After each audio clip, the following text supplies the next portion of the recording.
Hello everybody, this is David. Welcome back to my channel. Well, this is the first in our series where we'll be looking at the Christian ethic in the 21st century. As I mentioned in the introduction, our culture in the United Kingdom, and I would hazard a guess to say the Western world, has been built upon the Judao Christian ethic. And I want to have a look at that, begin a look at that now. Now, it is true to say that many people today would say that the Bible and Jesus Christ in particular have nothing to do with modern life in the 21st century and 21st century Britain. Well, are they right? Let's have a look, shall we? You could put up this argument that the Bible is 4,000 years old, Christianity, Jesus Christ lived 2,000 years ago. What on earth could they have any influence or impact or any relevance in the 21st century? It's a very good question, actually, but the fact is, the truth of the matter is that our culture is based on the Judeo-Christian ethic. Now, what I want to have a little look now is, what is that ethic? Let's begin to look at that now, shall we? Firstly, it has to be said that if we want to put it into one sentence, ethics is the science of behavior. Ethics is that part of religion that tells us how we ought to behave.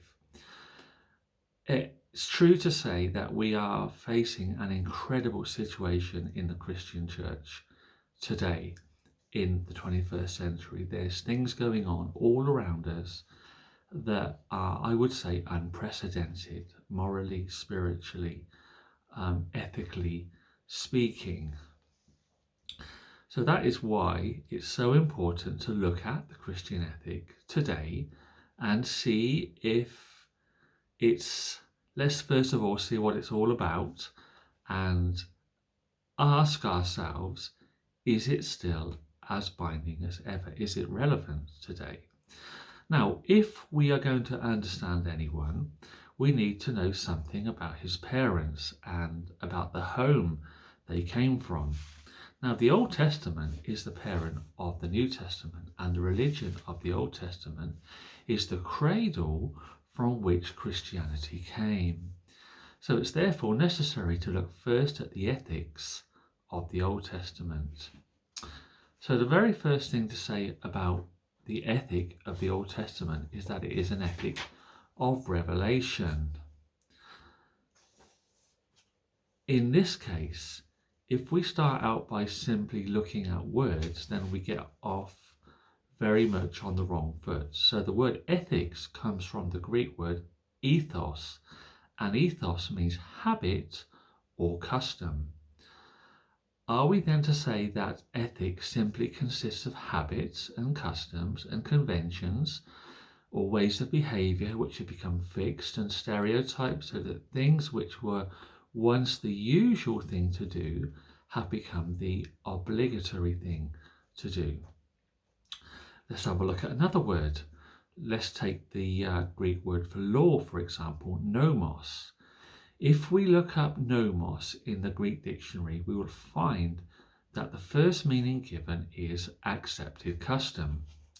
So are we at the same thing again?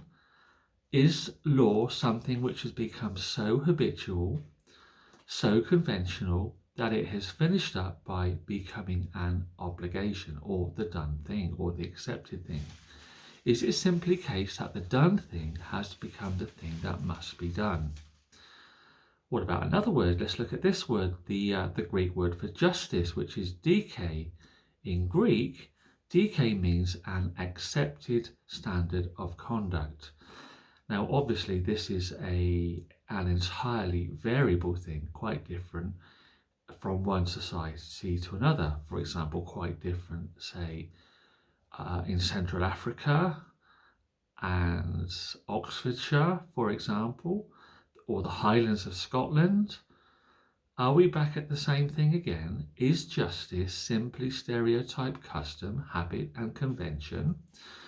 When we talk about ethics, law, and justice, are we really only talking about habits and customs, or does it go deeper than that?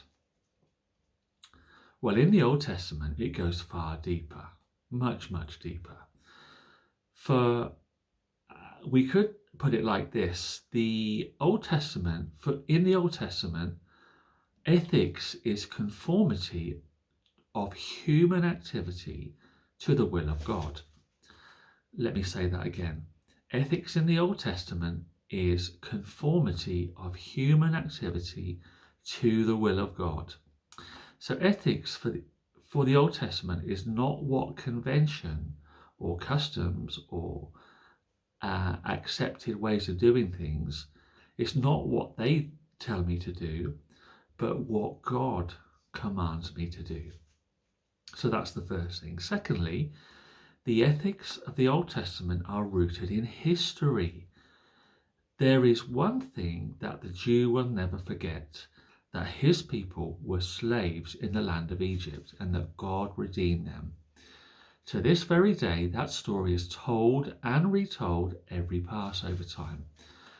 As we read in the book of Deuteronomy, you must remember that you were a slave in the land of Egypt and that the Lord your God rescued you. So that's Deuteronomy chapter 7 verse 18, chapter 8 verse 2, chapter 15 verse 2, and that is, and other verses too, and it's the very keynote of Old Testament religion, remembering what God has done for them. So this means there's two implications. Firstly, it means that for two reasons God has a right to speak. Firstly, he has the right to speak because he did great things. Secondly, he has the right to speak because he did those great things for the Jew. The Jew would say, God has a right to tell me how to behave, for God has shown me that he can act with power and act with power for me. Amazing.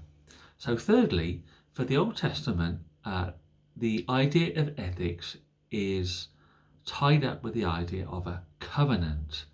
A covenant is not in the Old Testament. It's not a bargain. It's not an agreement, and it's not a treaty between two people. In this case, between God and Israel. For any of these words means that the two parties are on the same level. The whole point of the covenant is that it is the whole initiative of God. God takes the initiative.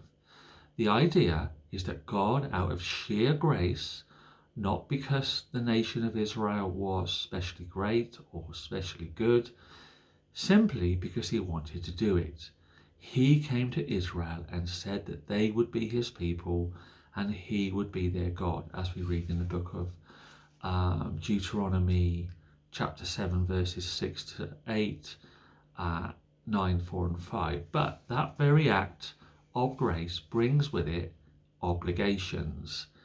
It laid on Israel the obligation forever to try to be worthy of this choice of God. So fourthly, quite often the Old Testament puts this in another way. It talks of Israel as the bride of God, as we read in Isaiah chapter 54 verse 5, 61 verse 10, 62 verses 4 and 5, Jeremiah, the book of Jeremiah chapter 2 verse 2, chapter 3 verse 14, and Hosea chapter 2 verses 19 and 20. It is as if God chose the nation of Israel to marry it to himself. That is why in the Old Testament, when Israel is unfaithful, the prophets and talk of the nation going a-whoring after strange gods. Israel and God are married, and infidelity is like adultery, as we read in the book of Malachi chapter 2 verse 11, Leviticus chapter 17 verse 7, Deuteronomy chapter 31 verse 16, Judges chapter 2 verse 17 and a few other places. So it's also why the Old Testament can use a word about God that we perhaps don't like much nowadays. It talks about God being a jealous God, as we read in the book of Exodus chapter 20 verse 5 and chapter 34 verse 14, Deuteronomy chapter 4 verse 24, chapter 5 verse 9 and chapter 6 verse 15. Now that is because love is always exclusive. God wants the undivided love of the nation. And if he doesn't get it, like any lover, he is jealous. So take it either way. Take it that either God entered into a special relationship with Israel in the covenant. Take it that God takes the nation of Israel as his bride. Either way, out of sheer gratitude and of the obligation that love always brings, the nation is, as you might say, condemned to goodness. So fifthly, I've just been using that word jealousy, which is a key word in regard to the relationship of Israel and God. The word chose. God chose Israel. The one thing about which the Jews are absolutely sure is that they are the chosen people.